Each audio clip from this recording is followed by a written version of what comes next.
কাকির সাথে এটা কী হলো আর কেনই বা এরা মারামারি করছে সেটা তোমাদের পুরো ভিডিওতে বলবো, আর সেটার জন্য তোমাদের পুরো ভিডিও দেখতে হবে। হ্যালো বন্ধুরা, তোমরা কেমন আছো? আমি খুব ভালো আছি। তো দেখো, আমি রেডি হয়ে নিচে যেতেই দেখি এরা সব খেলা শুরু করে দিয়েছে হোলি। এর গায়ে ছড়ে, ও ওর গায়ে ছড়ে। তো আমি গালে দুটো রং মাখিয়ে ফটো তুলছিলাম আর কি।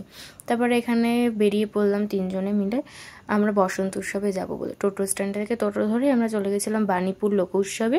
তো ওখানে গিয়ে দেখো কত ভিড়। তারপরে হঠাৎ করে কাকিদের সাথে দেখা হয়ে গেল, তো কাকিরাও গেছিলো আগে। তারপরে রং টং মাখিয়ে এখানে দেখো কত নাচানাচি হচ্ছিলো আর কি, আমরা নাচি দিই।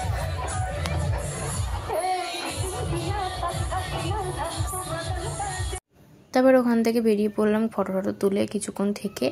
ওখানে ভিড়টা একদম হালকা হয়েছে। তারপর ওখান থেকে বেরিয়ে একটা আইসক্রিম খেয়ে নিলাম, পিউদি কিনে দিল। তারপর এখান থেকে টোটো ধরে চলে যাচ্ছি বাড়ির দিকে। তো বাড়ির দিকে এসে দেখো আর কি চম্পাকে রং মাখিয়ে পুরো ভূত করে দিয়েছি আমরা। তো আজকে মিনি ব্লগটি অবধি, সবাই ভালো থেকো, টাটা।